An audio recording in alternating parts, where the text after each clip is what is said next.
soit de faire appel à des gens dont ce sera la compétence et qui viendront les aider à pouvoir maintenant réparer les voitures électroniques qui vont être celles de demain. D'accord. Un autre point important, hein, c'est celui du cadre législatif hein, qui devra normer, réglementer tout cela d'abord au niveau national. Où en êtes-vous?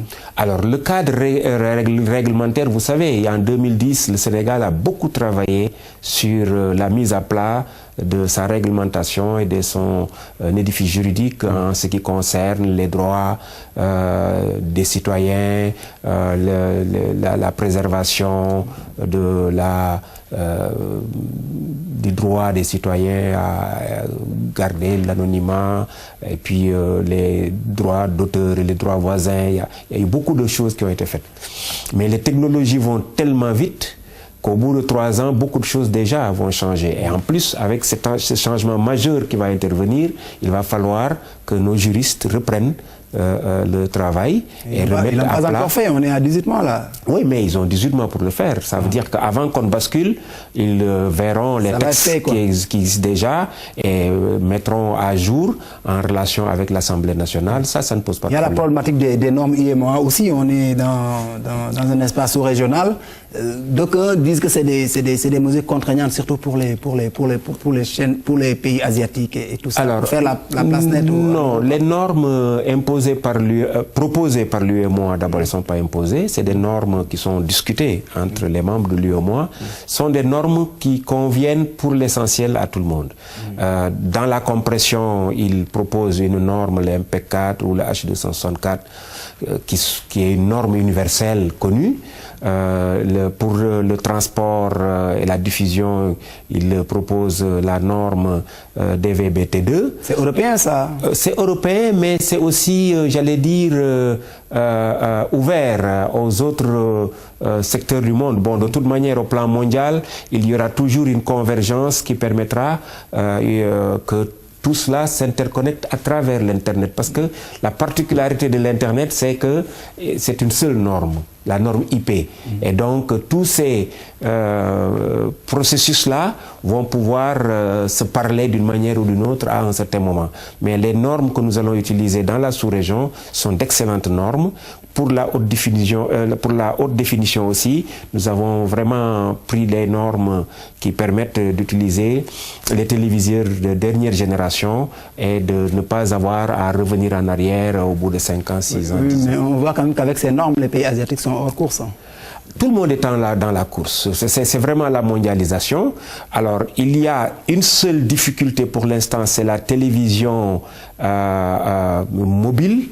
Qu'on peut avoir sur son portable et recevoir le signal partout. Celles-là, c'est des normes asiatiques qui pour l'instant sont au point, mais les Européens, les Américains sont en train également de s'entendre sur des normes et je pense qu'on finira par avoir une norme commune mondiale sur laquelle... On signale qu'il y a déjà des pays africains qui sont rentrés dans le numérique depuis bien des années maintenant.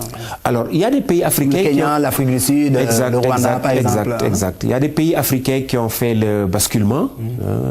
L'Afrique du Sud, le Rwanda, comme vous dites, le Ghana, le Kenya, la Tunisie, le Maroc. Il y a un certain nombre de pays qui ils sont alignés sur d'autres normes. Pas tous. Si vous prenez le Ghana, il n'est pas aligné sur ces normes-là. Chacun s'aligne sur... Alors, ces normes-là aussi, il faut les relativiser. Elles ne sont pas antinomiques complètement des autres normes. Elles ne sont pas déconnectées des autres normes. Elles ont des particularités qui font que, bon, le transport se fait plus facilement ou le décodage se fait plus facilement, mais la difficulté ne se situera pas là. La difficulté pour nous au Sénégal, ce sera que les fréquences que nous avons sont des fréquences aussi que la Gambie a, que le Mali a, que la Mauritanie a, parce que nous sommes dans un couloir mondial qui va jusqu'en Azerbaïdjan et qui a les mêmes fréquences en UHF et en VHF. Alors, il va falloir que nous fassions ce qu'on appelle la planification pour que quand les Gambiens émettent sur une fréquence, à côté, nous n'émettions pas sur la même fréquence parce qu'il va y avoir interférence. Donc, nous allons, nous, découper nos fréquences pour dire voilà comment nous allons les utiliser et nous allons parler avec tous nos voisins Et s'il y a des conflits possibles sur les fréquences que nous utilisons, nous allons faire appel dans un premier temps, si nous sommes tous dans l'UOMOA, aux experts de l'UOMOA pour qu'ils nous aident à nous entendre. Sinon, l'UIT va faire l'arbitrage. Mais nous arriverons toujours à trouver un arbitrage. D'accord. Quel message, en définitive, vous allez lancer peut-être aux opérateurs publics comme privés sénégalais? Ben, c'est de comprendre qu'il y a un tournant que le monde entier prend. Le Sénégal ne peut pas échapper à ce tournant-là. Et il se trouve que c'est un tournant qui est un tournant important dans la mesure où il nous donne des opportunités qui sont essentielles. Et c'est des opportunités dans tous les secteurs, dans tous les domaines. Et nous pourrons avoir de nouvelles chaînes thématiques, des chaînes qui ne s'adressent qu'aux paysans, des chaînes qui ne s'adressent qu'aux agriculteurs, qu'aux éleveurs, aux chaînes qui ne s'occupent qu'aux pêcheurs, etc. Nous pourrons avoir des emplois dans tous les domaines imaginables, que ce soit la santé, l'éducation, que ce soit le transport des données économiques, que ce soit la surveillance du territoire. Il va y avoir énormément de choses à faire. Énormément de choses, mais il y a aussi un impératif de formation. Hein, alors c'est pourquoi d'ailleurs l'État a pensé à mettre en place un smart village, un village intelligent ou une espèce de petite Silicon Valley où tous les acteurs qui interviennent peu ou prou dans cette nouvelle dimension des changements qui vont intervenir vont se retrouver. Il va y avoir des développeurs d'applications, il va y avoir des développeurs de contenu, il va y avoir des artistes plasticiens, il va y avoir des artistes musiciens, et tous ensemble vont se mettre à bâtir un écosystème nouveau pour pouvoir répondre aux impératifs de tous ces changements-là qui vont intervenir et avoir des contenus endogènes et des solutions propres à nos besoins. Si on ne le fait pas, effectivement, nous serons victimes de la mondialisation. Des gens viendront nécessairement le faire. Espérons qu'on va sortir la tête de l'eau dans ce concert. On va bien la sortir. C'était le combat de Nelson Mandela pour la survie des Noirs, la réhabilitation. Il paraît que vous avez été dans le comité anti-apartheid au temps d'Abdou Diouf. Vous connaissiez Mandela, peut-être en hommage. Oui, nous avons évidemment perdu un grand monsieur. C'était quoi le rôle de ce comité? Le comité anti-apartheid a joué un rôle assez important à l'époque dans la réclamation, pas seulement de la libération de Mandela, parce que la libération de Mandela était une question, mais le pays, l'Afrique du Sud, était un pays complètement dominé avec des Bantoustans. Les gens oublient qu'on avait cloisonné, on avait mis sous ghetto des populations entières par zone desquelles ils ne pouvaient pas sortir sans avoir un pass, etc. Mandela, lui, était encore en prison, mais tout le pays était une prison. À l'époque, vous connaissiez l'Afrique du Sud, vous avez fait le voyage? Alors, nous avons reçu ici Olivier Tambo dans le cadre du comité anti-apartheid, mais je ne suis allé en Afrique du Sud pour la première fois qu'en 1994. Et il venait juste de se libérer.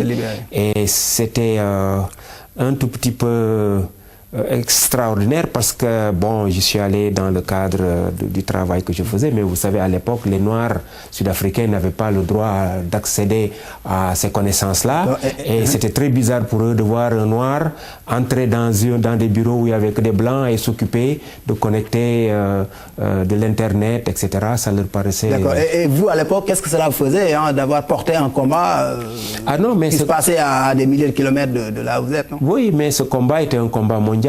Partout dans le monde, il y a eu des comités anti-apartheid. Et surtout, il y a eu des comités qui ont essayé, non pas seulement de réclamer la libération de Mandela ou la libération du peuple sud-africain, mais de se battre aussi contre les gens qui les soutenaient. Parce qu'il y avait beaucoup de compagnies européennes qui continuaient de soutenir l'apartheid. Je me souviens que quand on était étudiant, il y avait des oranges Outspan qu'on distribuait à l'université. Il y a eu des grèves des restaurants pour qu'on ne nous distribue plus ces oranges-là. Les gens ont arrêté de les importer. Et aussi, il y avait Total qui intervenait beaucoup en Afrique du Sud. Et on a voulu, même dans le cadre du comité anti-apartheid, organiser le boycott des stations-service de Total. Donc le Sénégal a été aux avant-postes de la lutte anti-apartheid. Il était aux avant-postes, c'est trop dire, il était présent dans cette lutte qui était mondiale. Il n'y avait pas un pays dans le monde où il n'y avait pas de comité interpartite.